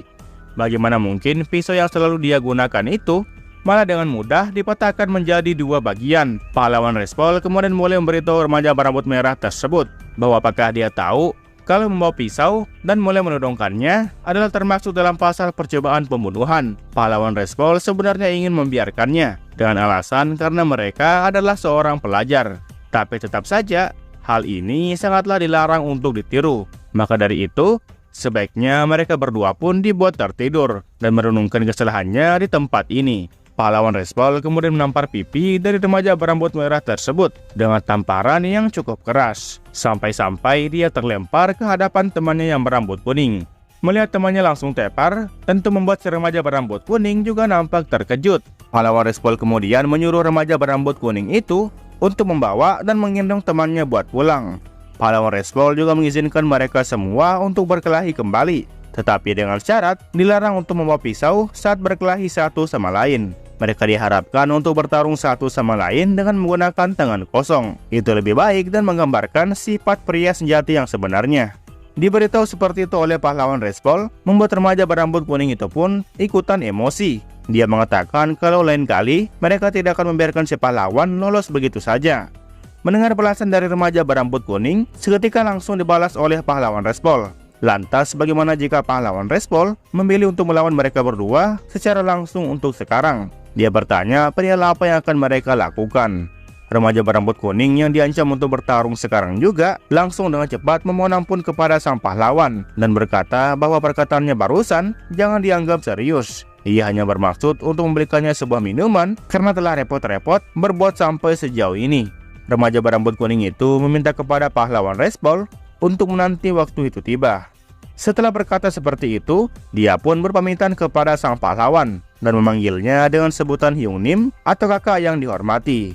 Nah, setelah mereka berdua telah pergi, pahlawan Respol kemudian bertanya kepada dirinya sendiri perihal apa coba yang bisa dilakukan oleh bocah-bocah nakal seperti mereka. Dia kepikiran bahwa undang-undang terkait remaja sepertinya masih perlu untuk direvisi ulang. Dan ngomong-ngomong, pahlawan Respol kemudian mulai berbalik dan melihat ke arah Kim San. Dia bertanya kepada Kim San perihal apa sebenarnya yang Kim San lakukan sebelumnya. Apakah mungkin Kim San mencoba untuk merampas uang yang mereka miliki? Kim San di sini nampak hanya duduk terdiam dan tidak mampu untuk berkata apapun. Pahlawan Respol kemudian memberikan nasihat kepada Kim San bahwa apabila Kim San memang berniat untuk merampok, sebaiknya Kim San sendiri memilih untuk memperhatikan targetnya terlebih dahulu. Apakah targetnya itu mampu diatasi atau bahkan dia tidak bisa. Dan selain itu, kalau dilihat dari mental dan penampilan dari Kim San sendiri, menurut sang pahlawan, Kim San itu sangat tidak cocok untuk bekerja dalam bidang ini. Pahlawan Respol juga bertanya kepada Kim San perihal apa alasan Kim San melakukan tindakan tersebut. Apakah Kim San sebelumnya telah dilukai oleh mereka berdua? Dia juga menanyakan mengenai mengapa Kim San hanya diam dan tidak mengatakan apapun sedari tadi. Ya, apapun itu, Kim San dimintai oleh pahlawan Respol untuk jangan melakukan hal yang seperti itu lagi. Sebaiknya Kim San meningkatkan kekuatannya terlebih dahulu agar dia tidak mudah untuk dibully. Pahlawan Respol menegaskan kalau sarannya ini bukan bermaksud untuk mendukung Kim San buat merampok. Pahlawan Respol kemudian menyuruh Kim San untuk berjanji dan tidak mengulangi perbuatannya lagi. Dan kalau sudah, maka Kim San pun dipersilakan untuk pulang ke rumah. Setelah memberikan nasihat panjang lebar itu, pahlawan Respol pun akhirnya pergi dari hadapan Kim San. Kim San di dalam hati seketika langsung berteriak kalau perbuatannya barusan sangatlah memalukan. Dia bertanya kepada dirinya sendiri kalau apakah dia lebih suka mati daripada diselamatkan sebagai warga negara biasa. Bagaimana mungkin Kim San berani untuk menyebut dirinya sendiri sebagai manusia super? Kim San bingung perihal apa yang dilakukan sedari tadi. Dirinya malah berlagak sombong di awal, dan di akhir dia malah tidak mampu untuk melakukan apapun buat kedua kalinya, mau di sekolah maupun di geng sempit ini. Kim San menyadari bahwa dia sebenarnya merasa sangat malu. Dia gemetaran dengan perasaan yang kecewa yang berada di dalam dirinya sendiri. Yang karena hal itu, sebuah perasaan marah pun yang tidak pernah dirasakan di dalam hidupnya seketika muncul di dalam dirinya Kim San. Kemarahan ini seakan telah memuncak dan sewaktu-waktu bakal meledak. Sesaat kemudian, suara aneh pun seketika terdengar di dalam kepala Kim San. Dia memerintahkan Kim San untuk tinggal bunuh saja orang yang ingin menghalanginya. Suara itu juga bertanya kepada Kim San, padahal kenapa Kim San hanya diam saja? Apa sebenarnya yang membuat Kim San menahan keinginannya ini? Bukankah Kim San saat ini telah memiliki kekuatan yang tidak terkalahkan oleh siapapun? Kim San mengakui kalau suara yang berbicara di dalam kepalanya ini seakan-akan membuat kepalanya mau pecah. Suara itu melanjutkan kalau apakah Kim San berniat untuk menyanyiakan kekuatan yang telah dia miliki. Apakah Kim San merasa takut dengan kekuatannya sendiri? Maka kalau begitu, dialah yang akan mengambil alih tubuh dari Kim San untuk memberikan penghakiman kepada orang yang berani untuk menghalanginya. Setelah suara tersebut selesai berbicara, Kim San yang asli seketika melotot tajam dengan mata yang merah. Tak lama kemudian muncullah 3 orang remaja lainnya yang sedang mengobrol tentang sesuatu. Salah satu dari mereka bertanya kepada remaja yang bernama Chenyol kalau apakah dia yakin kalau tindakannya ini akan berakhir baik-baik saja. Chenyol membalas kalau apakah mereka tidak percaya dengan ucapannya sebelumnya. Dia kembali memberitahu mereka berdua kalau orang-orang dari Dayong itu rata-rata merupakan pecundang semua. Nah, di saat mereka sedang asik mengobrol, Chenyol seketika mengubah topiknya dan bertanya kalau sepertinya masih ada tikus dari Doyong yang tersesat di depan mereka. Dia bertanya-tanya mengenai apa yang aparat kecil ini lakukan di tempat yang seperti ini. Yang di sebelah kiri kemudian ikut bertanya kepada Kim San perihal apa yang Kim San lakukan di tempat yang seperti ini. Yang kanan pun juga bertanya kepada Kim San kalau apakah dia saat ini sedang berlutut dan berdoa kepada Tuhan. Chenyol kemudian memperkenalkan dirinya di depan Kim San dan memberitahukan Kim San tentang nama lengkapnya. Namanya adalah Song Chenyol. Dia berasal dari SMA Jang Yunggo. Setelah perkenalan diri, dia pun balik menanyakan identitas dari Kim San. Namun karena Kim San masih terus diam saat dia ditanyai, Chenyol pun kemudian mulai tertawa dan menanyakan apa yang sebenarnya terjadi kepada bocah ini. Apakah dia terlalu takut untuk menjawab sapaan dari Chenyol? Dan yang lain juga ikut bertanya, mengapa bocah ini malah menggunakan masker di malam hari yang seperti ini? Sepertinya bocah yang satu ini habis dipukuli oleh beberapa preman yang telah lewat. Dia kembali bertanya kepada Kim San perihal apakah dia baru saja diajar habis-habisan oleh anak-anak yang ada di wilayah ini. Dia kemudian ikut tertawa sembari memberitahu Kim San kalau bukankah hal itu terlalu payah. Dirinya bahkan sampai ingin ikutan buat menghajar Kim San karena Kim San sendiri benar-benar terlihat seperti seorang pecundang. Setelah berkata seperti itu, mereka bertiga pun tertawa bersama-sama. Di lain sisi, suara yang ada di kepalanya Kim San rupanya mulai tertarik dengan situasi ini. Chenyol melanjutkan kalau apakah hanya itu alasannya sehingga Kim San menjadi seperti ini. Apakah dia saat ini sudah menangis? Menangis hanya membuat Kim San lebih bodoh dan lebih pecundang daripada sebelumnya. Suara di kepala Kim San kembali memberitahu Kim San kalau ini merupakan kesempatan yang bagus. Dia meminta pendapat Kim San kalau sebaiknya mereka berdua membunuh orang ini. Mendengar kalau Kim San menangis, membuat yang lain ikut mengejek Kim San. Mereka tertawa sembari membungkukkan badannya di hadapan Kim San. Chenyol memberitahu mereka berdua untuk jangan terlalu kasar kepada bocah yang satu ini. Chenyol tentunya tidak sejahat itu untuk memukul bocah lemah yang sedang menangis di hadapannya. Chenyol kembali tertawa setelah berkata seperti itu. Suara di kepala Kim San kemudian mulai menanyakan alasan kenapa Kim San malah ragu-ragu. kalau apakah Kim San saat ini kembali takut lagi dengan mereka. Nah, karena Kim San terus saja mengabaikan perkataan dari mereka, Chenyol pun kemudian mulai memegang kepala Kim San dan bertanya kalau apakah Kim San mendengarkan semua ucapannya tadi. Kim San disuruh oleh Chenyol untuk melirik ke arahnya. Sementara itu, suara yang ada di kepala Kim San malah memberikan kemudahan kepada Kim San, bahwasanya Kim San tidak perlu menggunakan kekuatan penuhnya untuk membunuh orang di depannya itu. Kim San hanya perlu mengayunkan tangannya saja, dan setelah itu masalahnya pun akan selesai. Karena terus diabaikan oleh Kim San, Chenyol pun perlahan semakin kesal dengan sikapnya. Padahal dia sudah bertanya baik-baik kepada Kim San, tetapi Kim San malah berani untuk mengabaikannya. Kim San memang membuat Chenyol menjadi kesal. Pecundang seperti Kim San tentu harus diberikan hukuman, agar dia lain kali bisa mendengarkan perkataan orang lain dengan baik. Chenyol kemudian mengambil sebuah tongkat besi yang berada di sampingnya, dan berniat untuk menyerang Kim San dengan besi tersebut. Di lain sisi, Kim San terus saja menutup kupingnya, dan dia berusaha untuk tidak mendengarkan perkataan yang terdengar di dalam kepalanya. Suara itu kembali menyuruh Kim San untuk tidak menahan diri pada kali ini, apalagi menerima seluruh penghinaan dari bajingan seperti mereka-mereka. Kim San terus diperintahkan oleh suara tersebut untuk langsung membunuh mereka saja, dan proses untuk melakukan tindakan ini cuma membutuhkan waktu yang sebentar. Kim San menegaskan kalau dia tidak mau. Pergolakan batin itu terus saja terjadi di antara Kim San dan suara di kepalanya. Setelah itu, suara tersebut pun hanya menekankan kata bunuh secara terus-menerus di kepala Kim San. Di lain sisi, Chenyol nampaknya sudah siap untuk melakukan olahraga fisik di malam hari. Kim San di sini terus membalas suara aneh itu kalau dia tidak ingin ada pembunuhan di tempat ini. Dia tidak segila itu untuk melakukan perintah dari suara aneh tersebut. Kim San memohon kepada suara yang ada di kepalanya itu untuk tetap diam dan berhenti mempengaruhinya.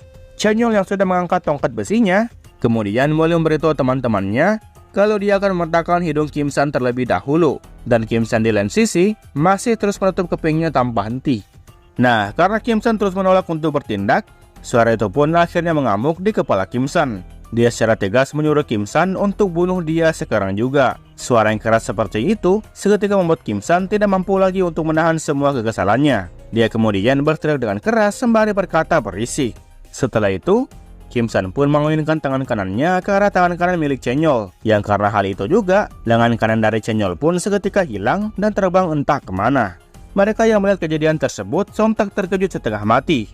Di lain sisi, Kim San yang sudah tersadar kembali mulai mempertanyakan apa yang sedang terjadi. Dia melotot saat dia melihat tangan orang yang ada di hadapannya seketika menghilang dan mengeluarkan banyak cairan merah.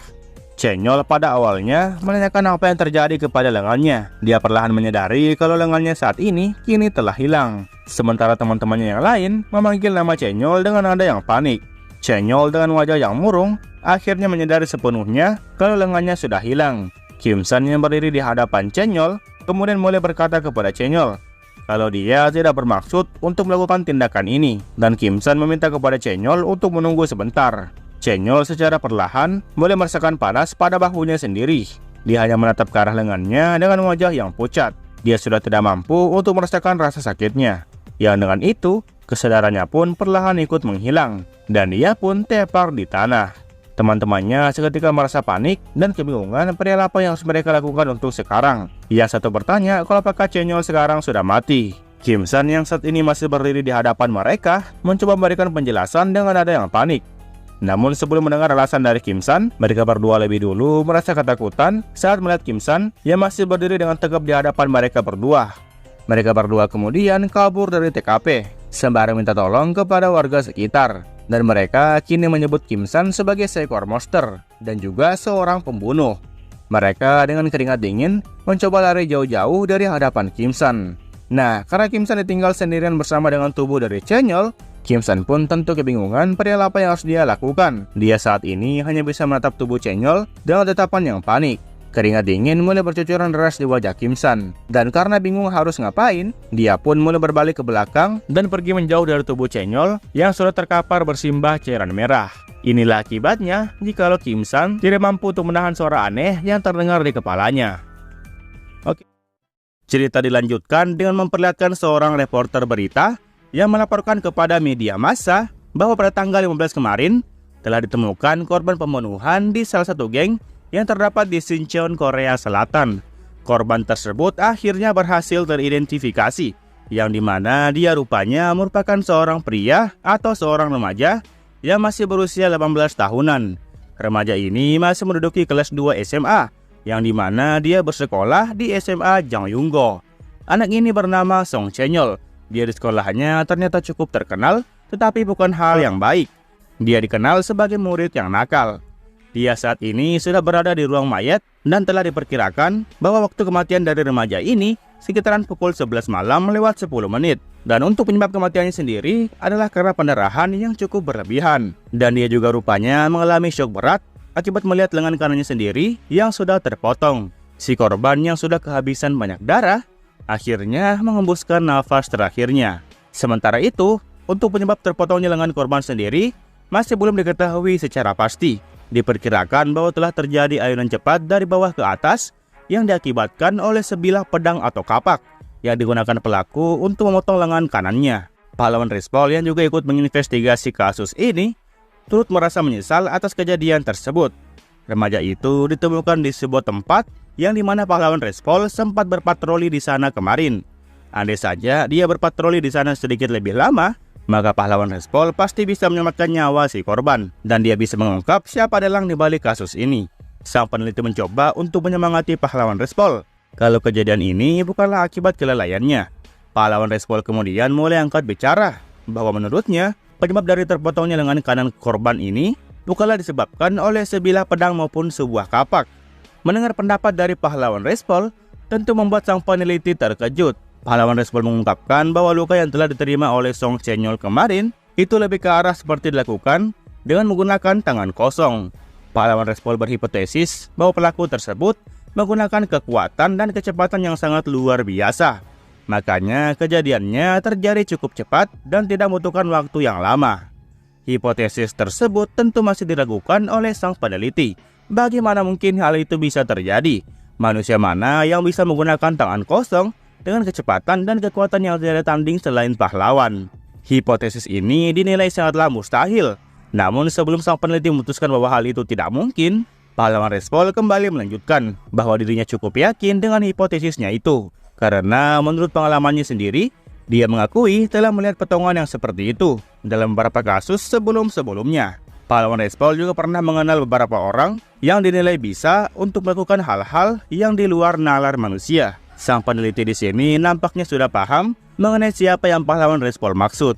Namun kalau berdasarkan penilaian kepada mereka, maka kasus kali ini sama sekali tidak mungkin dilakukan oleh seorang manusia biasa. Mungkinkah penyebab dari kejadian ini menyerempet ke arah teknik sihir? Pahlawan Respol tentu tidak langsung membenarkan hal tersebut. Namun meskipun mereka bisa melakukan teknik sihir, kira-kira hanya seberapa orang saja yang bisa melakukan tindakan tersebut? Apalagi di kota yang besar ini. Nah, terkait dengan saksi yang berada di TKP, sang peneliti melaporkan bahwa kemarin sempat ada laporan tentang orang aneh yang menggunakan masker hitam yang sering mondar-mandir di sekitaran area tersebut. Sang peneliti bertanya apakah pahlawan Respol mengetahui informasi tentang oknum yang dimaksud. Mendengar sang peneliti menyinggung soal masker hitam, ingatan pahlawan Respol pun tentu mengarah kepada anak cupu yang telah dibully kemarin malam. Dia berpikir kalau anak tersebut pastinya tidak mungkin untuk melakukan hal tersebut. Apalagi situasi yang anak itu alami kemarin sangat tidak mendukung kecurigaan ini. Pahlawan Respol kepikiran kalau apakah ada seseorang yang telah muncul setelah para anak-anak itu selesai dengan perkelahiannya. Dan orang itulah yang membuat hal ini kejadian. Pahlawan Respol yang masih membutuhkan informasi lebih lanjut, kemudian mulai berpamitan kepada sang peneliti.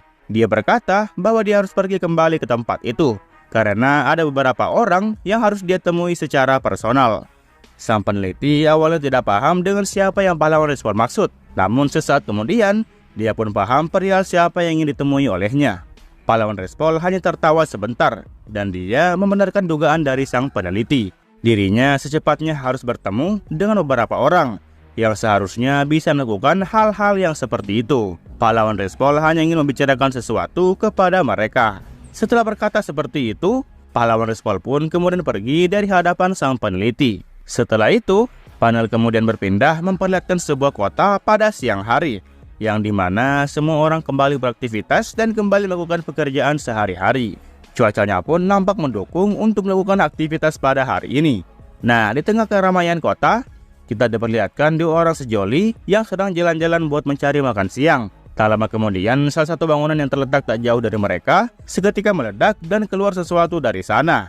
Yang keluar dari ledakan itu adalah seekor monster berwarna ungu. Dia yang melompat kemudian kembali mendarat ke tanah, dan dia pun menyebabkan ledakan selanjutnya. Orang-orang tentu langsung panik dengan apa yang terjadi di dekat mereka. Pria berjas bertanya-tanya perihal apa sih yang terjadi pada siang hari ini. Sementara itu, wanita berjas yang ada di sampingnya juga ikutan panik dan penasaran perihal apa itu barusan. Namun pada saat asap ledakannya perlahan menghilang, si pria berjas pun akhirnya mulai melihat apa yang mendarat itu. Yang mendarat itu rupanya merupakan seekor iblis. Seekor iblis yang mempunyai ekor yang panjang dan mempunyai duri di sekitaran tubuhnya. Iblis itu juga mempunyai dua taring yang besar, serta gigi-gigi yang tajam. Mengetahui bahwa muncul iblis di kota, tentu langsung membuat warga pun seketika menjadi panik. Mereka masing-masing menyuruh yang lain untuk segera pergi menyelamatkan diri masing-masing. Namun meskipun mereka disuruh pergi, mereka juga tidak tahu tujuan yang aman. Maka dari itu, mereka pun meminta tolong kepada seseorang yang bisa menolong mereka. Monster iblis yang melihat banyak orang di sekitarnya, kemudian mulai melesat ke salah satu dari mereka, dan seketika menusuk pria berjas yang berdiri panik sebelumnya. Tusukan itu nampak lumayan dalam, yang mengakibatkan pria tersebut langsung tidak bergerak. Wanita berjas di sebelah yang melihat kejadian itu di depan matanya, hanya bisa berteriak dengan sangat keras, dan berharap seseorang datang untuk menyelamatkan dirinya. Serangan iblis tersebut rupanya tidak berhenti sampai di situ. Serangannya kini mulai menyebar ke seluruh penjuru kota. Mereka yang ingin selamat hanya bisa menghindari setiap ledakan yang terjadi. Mereka berteriak untuk menelepon polisi agar situasinya bisa terkendali. Namun mendengar kalau yang lain ingin menelepon polisi, membuat pria di belakang menolaknya. Dia menjelaskan kalau di situasi ini, polisi tidak dapat melakukan apapun. Sebaiknya mereka semua memanggil tentara bersenjata. Namun sebelum si pria menyelesaikan ucapannya, di hadapannya seketika muncul iblis yang lain yang menggunakan setelan pahlawan. Iblis itu nampak tersenyum saat melihat pria tersebut. Dia berotot dan memiliki badan yang besar.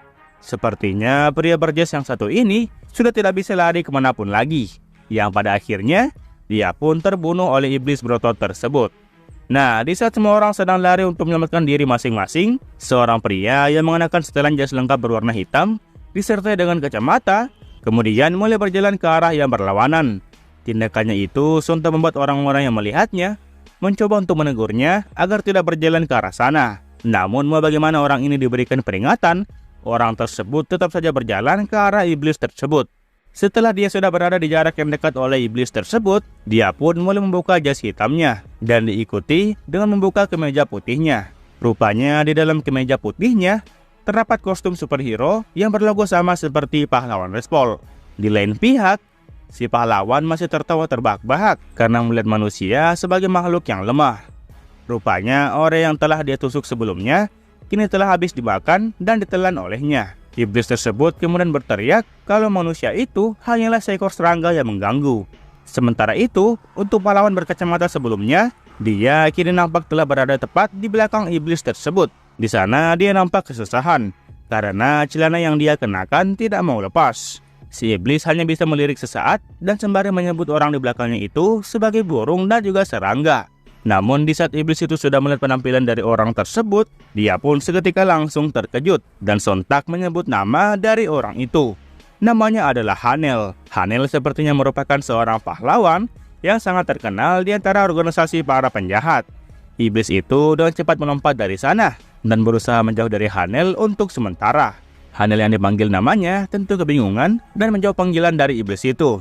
Iblis itu ternyata langsung melompat ke dinding gedung dan dia menempel di sana seperti seekor cicak.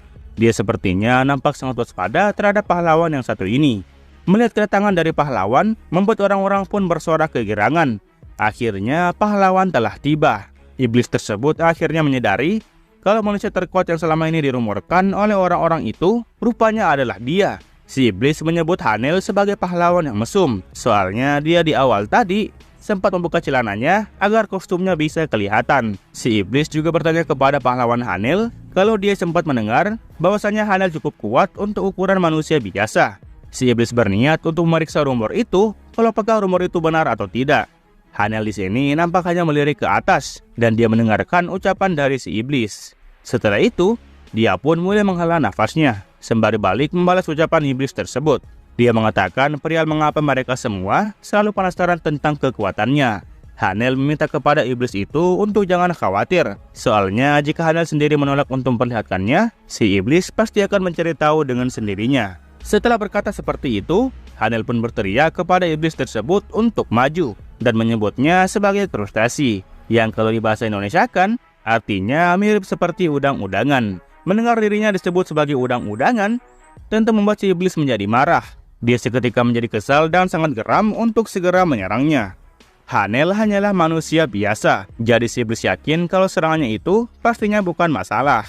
Si iblis mulai melompat dari gedung di belakangnya dan dia melesat ke arah Hanel. Sementara Hanel, dia saat ini mulai mengeluarkan sebuah petir berwarna putih ke biru-biruan dan bersiap untuk menyerang si iblis itu dengan serangan petir biru tersebut. Dia perlahan tersenyum menyeringai dan mengeluarkan petirnya lebih kuat lagi.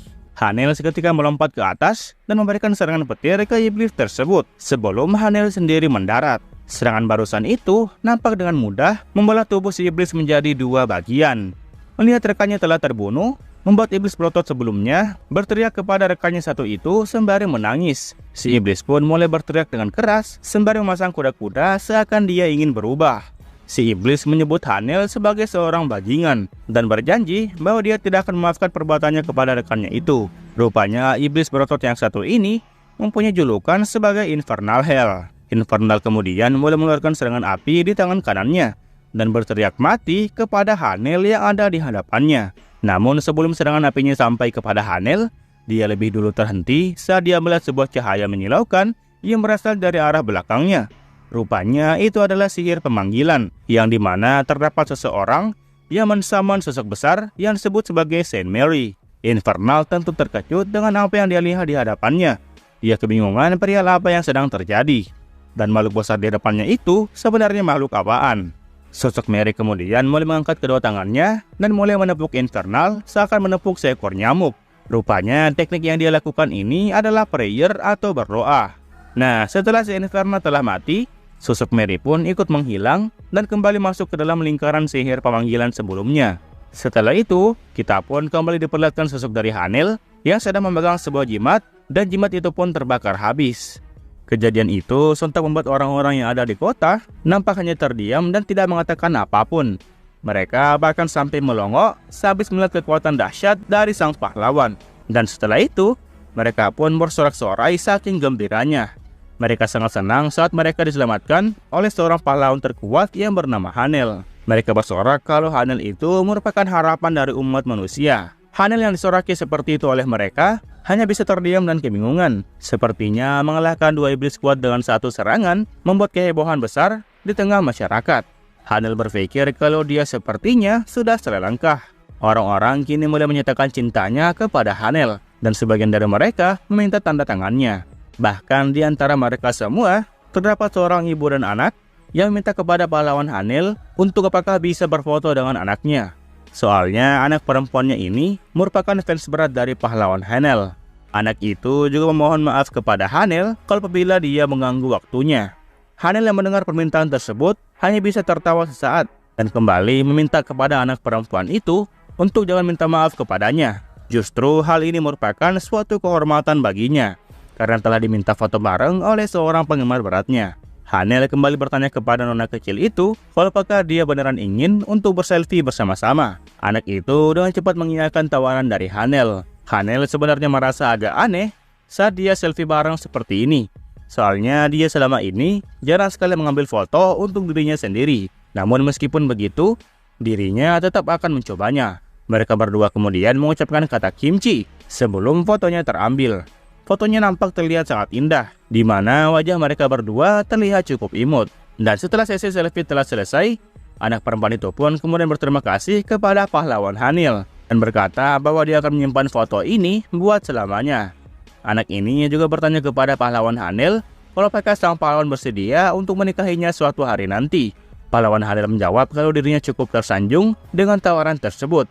Pahlawan Hanel meminta kepada anak perempuan itu untuk tetap sehat dan tumbuh besar terlebih dahulu.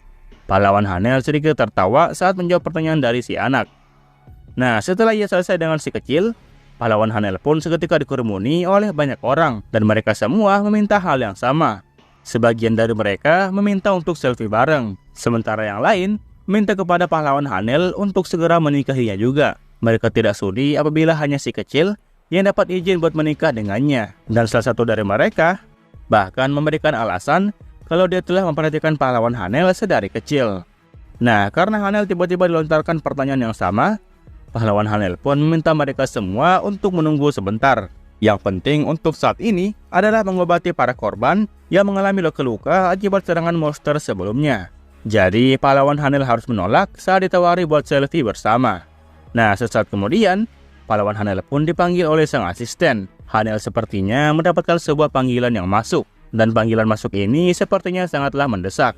Para fans tetap saja meminta kepada sang pahlawan agar diberikan tanda tangan dan juga bisa berjabat tangan secara langsung. Nah, pada saat sang pahlawan Hanel mengangkat teleponnya, rupanya telepon itu merupakan panggilan masuk dari pahlawan Respol. Pahlawan Respol yang menjelaskan sesuatu kepada Hanel, akhirnya membuat ekspresi Hanel berubah seketika. Dia bertanya kepada Respol perihal kapan dirinya akan melakukan hal tersebut. Namun pada saat pahlawan Respol membahas tentang perihal lengan yang terpotong, pahlawan Hanel pun seketika mengerti dan mengkonfirmasi bahwa dia akan pergi pada malam ini juga. Pahlawan Hanel kemudian berjalan ke belakang tanpa menanggapi para fansnya yang ada di sekitarnya. Setelah itu, pahlawan Hanel pun memberitahu sang asisten untuk segera mengumpulkan semua pahlawan Grigori. Sepertinya sesuatu yang menarik akan terjadi setelah ini. Oke, kita mulai dengan Grigori. Apa itu pahlawan Grigori? Grigori merupakan sebuah kelompok pahlawan yang terkenal terkuat yang ada di dunia ini. Grigori telah menjadi pusat bagi semua hero yang ada. Dan saat ini, di markas besar Grigori, nampaknya telah diadakan sebuah pertemuan yang bertujuan untuk menyelidiki kasus potong lengan yang terjadi kemarin. Pahlawan Respol mencoba menjelaskan secara singkat kepada pahlawan yang hadir bahwa sepertinya sesuatu yang besar sedang terjadi di tempat yang tidak mereka semua ketahui. Penjelasan pahlawan Respol kemudian mendapat balasan dari hero Grigori yang lain yang diketahui disebut sebagai Red Wildcat, bahwa dia merasa kalau mereka semua yang hadir saat ini menghadapi masalah baru lagi. Red Wildcat bertanya kalau apakah ada di antara para pahlawan yang hadir yang mampu untuk memotong lengan anak SMA. Sementara itu, seorang hero Grigori yang memiliki bodi yang besar mengatakan bahwa dia tidak bisa menolak apabila Respol yang memberikan informasi tersebut.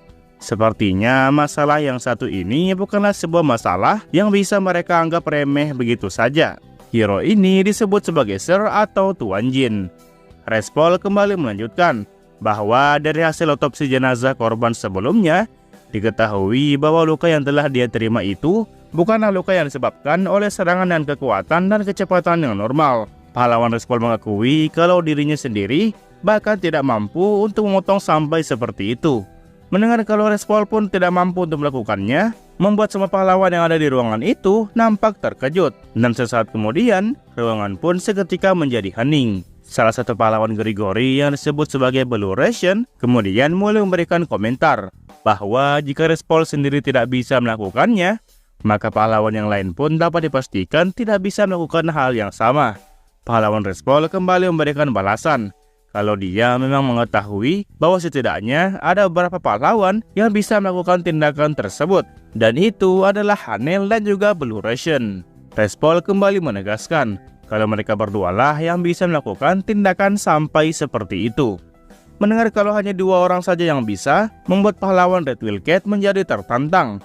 Dia menyuruh Respol untuk jangan meremehkan dirinya. Apakah Respol berpikiran kalau dirinya tidak bisa melakukan itu hanya karena Respol tidak bisa? Respol yang dibalas seperti itu oleh Red Wildcat sesaat hanya terdiam dan menatap ke arahnya.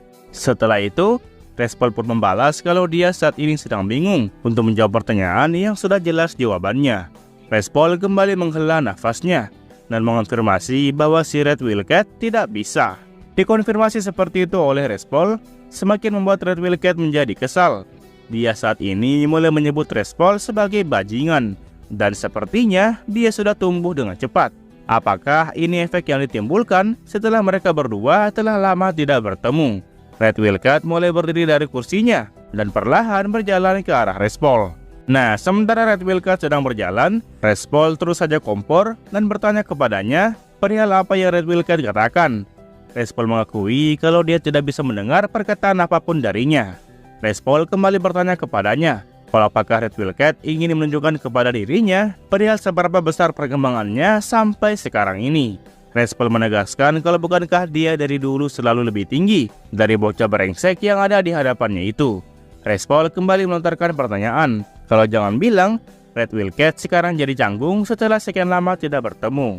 Diajak berkali-kali oleh Respol, semakin membuat Red Wildcat menjadi kesal lagi. Dia bertanya kepada Respol kalau apakah Respol ingin dibuat lebih tinggi atau bahkan lebih pendek daripada tubuhnya yang sekarang. Respol menanggapi pertanyaan itu dengan nada yang santai. Dia menjawab kalau dia cukup senang apabila kakinya dibuat lebih pendek daripada dibandingkan dengan dia yang pada waktu itu sempat bertemu di pemandian umum, yang ternyata punyanya si Red Wildcat rupanya lebih pendek daripada yang Respol bayangkan sebelumnya. Red Wildcat seketika mematung saat Respol membocurkan hal tersebut di depan pahlawan yang lain. Dia kemudian mulai bertanya sembari berteriak bahwa sejak kapan Respol melihat punyanya. Punyanya hanya lebih pendek 3 cm doang daripada punyanya si Respol. Mendengar Red Wildcat menyebut 3 cm, Respol pun balik bertanya kepadanya perihal kapan dia juga melihat punyanya, dan apakah Red Wildcat saat ini beneran ingin mati sekarang juga. Mereka berdua terus-terusan bertengkar dan menyalahkan satu sama lain. Di lain sisi, kita diperlihatkan seorang pahlawan wanita yang juga termasuk pahlawan Grigori yang disebut sebagai Esther. Esther di dalam hati mengatakan kalau apabila Respol dan Red Wildcat dipertemukan, maka mereka berdua selalu saja bertengkar. Blue Ration kemudian kembali bertanya kepada Respol perihal bagaimana dengan orang yang bernama Dark itu. Blue Ration menyarankan kepada Respol untuk menyerahkan urusan ini kepada Darkness saja. Itu bertujuan agar Darkness dapat memastikannya. Respol membalas kalau saran itu memanglah berguna. Namun meskipun begitu, Darkness pasti akan menghajar beberapa penjahat yang dia temui pada saat di perjalanan nanti. Jadi saran tersebut tidak bisa dia gunakan. Nah, karena saran dari Blue Ration tidak bisa digunakan, maka pahlawan yang lain pun mulai membuat sebuah kesimpulan. Jadi, kesimpulan pada masalah kali ini adalah di suatu tempat di luar sana, kemungkinan terdapat seorang manusia super yang belum pernah mereka ketahui sebelumnya. Ternyata yang memberikan kesimpulan barusan adalah pimpinan dari organisasi pahlawan Grigori, yang tidak lain adalah Hanel itu sendiri. Hanel di sini mencoba menebak-nebak kalau apakah manusia super yang muncul itu termasuk seorang superhero atau bahkan menjadi super villain. Hanya karena masalah lengan terpotong doang, mereka menyebut pelaku itu sebagai super villain. Nah, kita berpindah ke rumahnya Kim Sun. Kim Sun yang pada malam itu telah pulang ke rumahnya tanpa basa-basi langsung masuk ke dalam kamarnya dan dia meringkuk di atas kasurnya. Dia di dalam hati tidak menyangka kalau seorang pria telah direnggut nyawanya oleh Kim Sun sendiri. Kim Sun yakin kalau yang muncul kemarin itu merupakan pahlawan Respol yang beberapa kali ditampilkan di berita. Meskipun hal itu cukup mengejutkan, tetapi yang lebih menakutkannya lagi, Kim Sun entah mengapa sama sekali tidak merasa bersalah setelah melakukan tindakan tersebut. Kim Sun kembali melihat ke arah tangan kirinya, karena pada waktu itu, tangan kirinya lah yang berhasil memotong dan memisahkan lengan dari remaja SMA yang telah dia temui sebelumnya. Namun di tengah dia sedang panik seperti itu, suara di dalam kepalanya pun kemudian kembali terdengar oleh Kim Sun. Suara itu bertanya kepada Kim Sun perihal apa yang Kim Sun takutkan. Kim Sun sama sekali tidak bersalah. Apakah Kim Sun saat ini malah menjadi takut untuk menghabisi seseorang? Atau mungkinkah Kim Sun saat ini merasa takut apabila ada seseorang yang mengetahui siapa pelakunya? Suara itu menegaskan kalau dia tidak peduli apabila ada orang yang mengetahui kejadian tersebut, karena Kim Sun harus menghabisi semua orang yang berusaha untuk menghalangi jalannya. Suara itu mendefinisikan Kim Sun merupakan orang yang seperti itu. Kim Sun yang awalnya menangis dan panik dengan apa yang terjadi, seketika menjadi serius, dan wajah panik sebelumnya seketika menghilang sepenuhnya. Nah, pada keesokan harinya, Kim Sun pun kembali tidak pergi ke sekolah. Di sana terdapat Junsop dan temannya yang lain yang sedang membicarakan tentang sesuatu. Nah, di saat mereka sedang membicarakan sesuatu itu, Jun pun kemudian datang untuk menyapa Junsop dan mulai bertanya perihal apakah Kim Sun hari ini tidak masuk sekolah lagi. Jun Sop yang tiba-tiba ditanya oleh Jiun awalnya tidak bisa menjawab apapun. Namun setelah itu, Jun Sop bilang kalau tebakan Jun benar. Jun bertanya kepada Jun Sop perihal kenapa pada hari ini Kim Sun memilih untuk tidak masuk sekolah.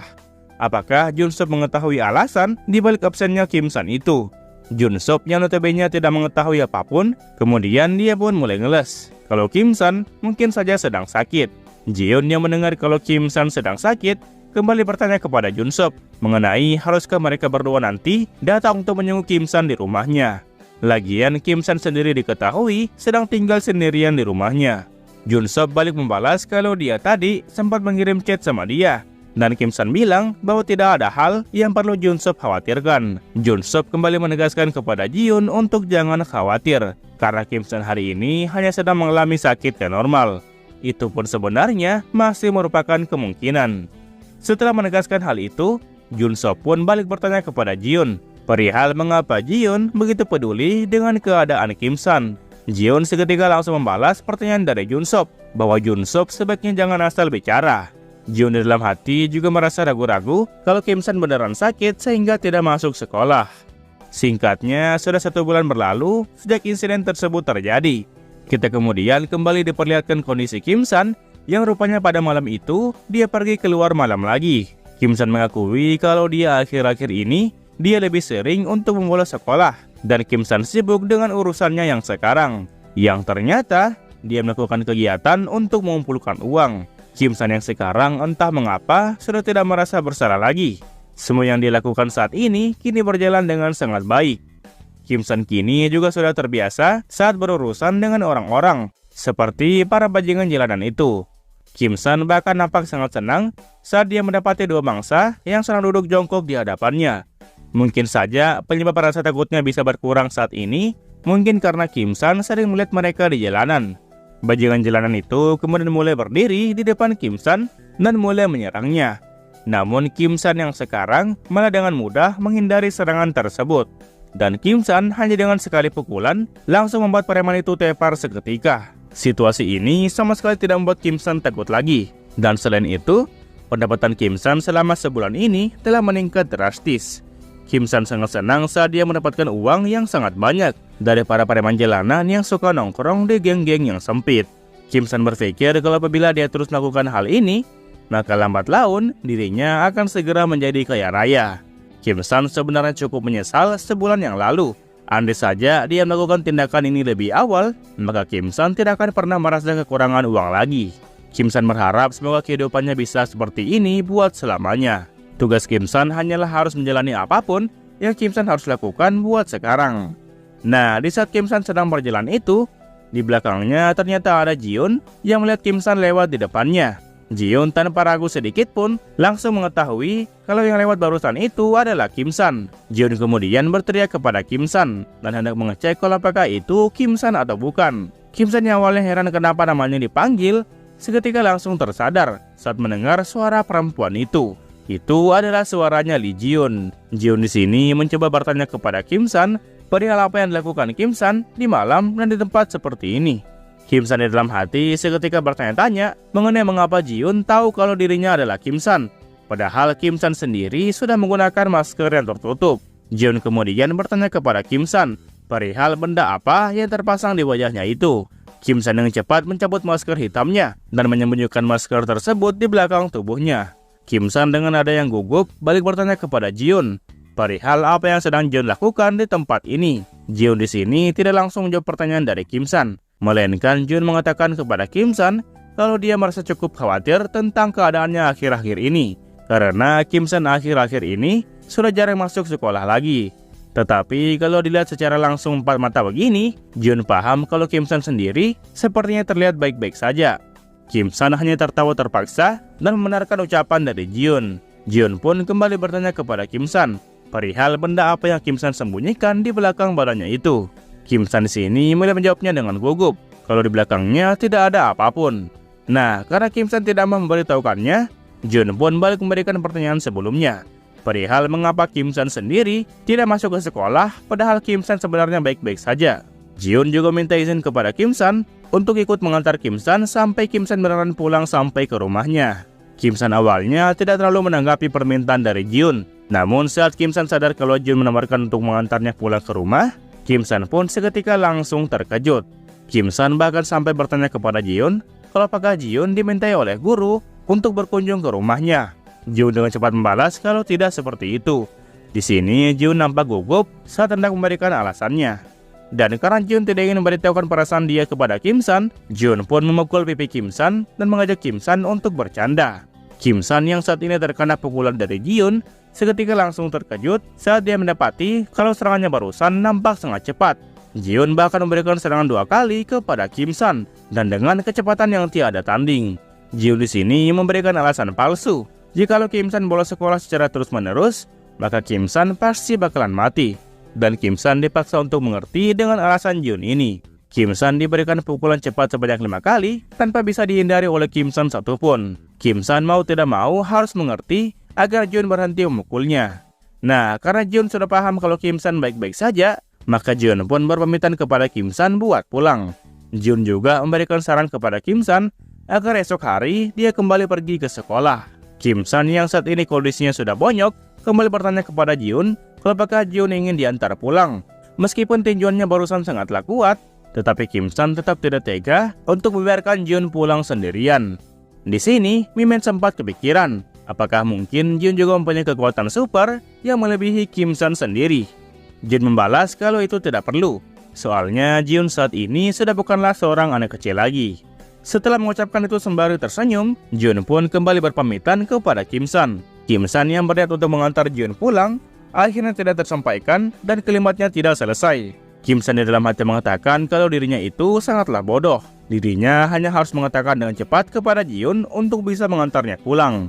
Namun meskipun Jiun paham maksud dari Kim San, Jiun tetap menolak tawaran dari Kim San. Nah, setelah Jiun pergi, Kim San pun kembali pulang ke rumahnya.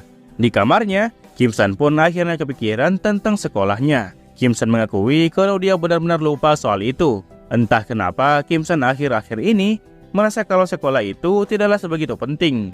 Apakah Kim San sebaiknya kembali untuk pergi ke sekolah saja? Kim San di sini kembali teringat dengan ucapan Jiun sebelumnya. Jiun meminta kepada Kim San untuk kembali datang ke sekolah. Dan karena itu merupakan permintaan dari Jiun, maka Kim San pun menjadi bersemangat dan akan benar-benar masuk ke sekolah pada esok harinya. Dia mengucapkan sampai jumpa dan akan bertemu kembali dengan Jiun di sekolah. Nah, pada pagi harinya, Kim San rupanya beneran kembali pergi ke sekolah. Kim San sudah absen di kelasnya selama sebulan penuh. Kim San yang berjalan di lorong, kemudian dia disapa oleh Jun Sop, yang sudah lama tidak melihat wajah dari Kim San. Jun Sop berjalan mendatangi Kim San, dibarengi dengan tertawa. Jun Sop beneran takut dengan kondisi Kim San saat ini, apabila Kim San selama sebulan ini sedang tidak baik-baik saja. Kim San memberikan alasan kepada Jun Sop kalau dia akhir-akhir ini beneran sibuk melakukan sesuatu. Kim San tidak menyangka kalau Jun Sop sampai merindukannya buat kembali masuk ke sekolah. Jun Sop sama sekali tidak percaya kalau Kim San sedang sibuk. Jun Sop yakin kalau Kim San di rumahnya hanya menonton anime dan membaca manhwa yang dia sukai. Jun Sop menyebut Kim San sebagai seorang pembohong. Kim San kembali menegaskan kalau dirinya benar-benar sibuk akhir-akhir ini. Jun Sop lah yang tidak mengetahui tentang apapun yang dia kerjakan. Setelah itu, Kim San pun secara perlahan membuka pintu masuk ke ruangan kelas. Kim San penasaran kalau apakah Jiun saat ini sudah berada di dalam kelas atau belum.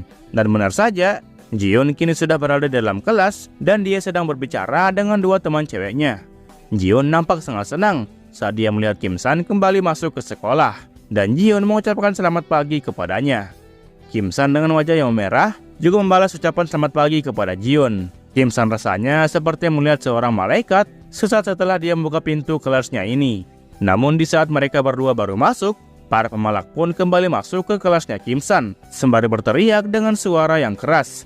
Para pemalak menyebut semua murid yang ada di kelas itu dengan sebutan bocah sialan dan mereka disuruh untuk cepat duduk di tempatnya masing-masing. Kim San yang kembali melihat wajah dari mereka seketika langsung terkejut. Rupanya ini adalah waktunya buat mereka membayar iuran yang dilaksanakan setiap minggunya. Para siswa di kelas itu disuruh oleh mereka bertiga untuk secepatnya mengeluarkan uang saku dari mereka. Oke lah, mungkin sekian alur cerita manhwa kali ini. Jangan lupa untuk meninggalkan jejak di video ini berupa komentar dan juga like-nya. Oke, terakhir nama gua Rusdi. Sampai jumpa di video berikutnya. Assalamualaikum.